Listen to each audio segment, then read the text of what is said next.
guys, mayong buntag day sa tanan. Another day, another vlog na pod. So for today's video guys, today mi sa hospital kay ang akong alaga nagkasakit siya. So karon kailangan na pud na ako na ihatod siya sa sa hospital. So ako lang di maghatod ana niya pababa, pero nami kauban ang iyang anak. So dari na part sa elevator murag maglisod jud ko sa iya kay usahay kanang bukat magud siya manang murag maglisod ko, pero nasanay na lang pud ko mo nang okay na lang. So karon diri nagulat mi sa iyang anak kay ang iyang anak mo maghatod ug mo pasulod sa sakyanan. So karon guys, nanaday ko sa sakyanan. Ang hatdan lang po ani niya sa nga pachikapan. Doon lang po sa mo ang lugar na lang diriya sa sa Mubarak Hospital. So doon lang po siya nara sa Hawali. 1 week na din guys gabalik-balik sa hospital para magpa-check sa iya kay kailangan magud siya nga operahan. Tapos ang iyahang dugo baba, so kailangan pa po siya bago maoperahan, kailangan ang iyahang dugo nga mataas. So mao nang sige mi gabalik-balik sa ospital kada adlaw, mi gabalik-balik para ginatanaw siya sa lain nga doktor. So guys, nabot na dahil mi daya sa hospital. So karon nami diri sa elevator ana siya nabunsa daw ko, so ayan ako nag-video lang. So diri sa hospital guys, bawal man jud din nga mag-video ka. So nami diri sa sulod. Actually naghulat pa mi diri sa iyahang sa secretary, friend lang pud niya nga na diri nag-work sa hospital. So moadto mi dito kay yang kailangan magudang i-check ang iyahang blood kay baba. So diri ami naghulat.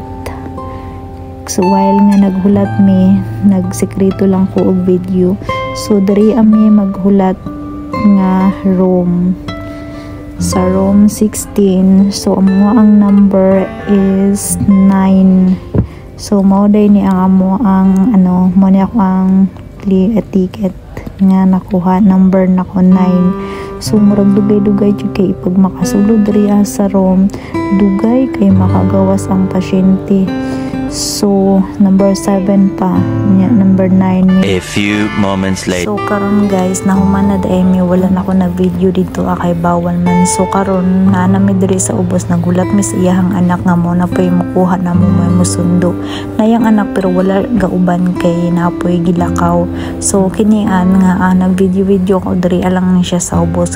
So balik na pud mi sa Sabado para another doctor na pud ang mo check up sa iya para sa dugo kay baba mangudang iyahang dugo.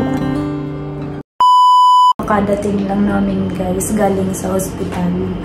So yung matanda hindi pa siya tapos kasi nga ilipat na naman siya sa ibang doktor.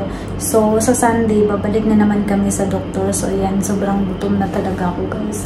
So ngayon magluluto muna ako, magluluto ako ng pansit. So karon magluto na ko panihudto. Akong panihudto dala na ni siya ay pamahaw, dala na ni siya panihudto. Kay sayo mangud ko nigikan sayo nilakaw ba niya. Paglakaw mga alas 9, so wala ko na mga kape, wala ko na mahaw. So pag-uli na mo mga alauna, so gutom na jud mo nang nagluto ko, nagdali-dali ko luto pansit. Kay gutom na kaayo. Ingani jud ang kinabuhi lalo na pag nasa abroad. Imuha tanan wala kay maanuhan kung gutomon ka, kailangan pa nimo magluto. Kailangan mo sa silbihan pa po jud nimo imong sarili kung gutomon ka. So guys, naluto na jud akong giluto. So mga ondeta guys, nagisa ko og gulay yun niya, pansit. Muna akong lunch. So maniud today tadalan ni siya breakfast, lunch.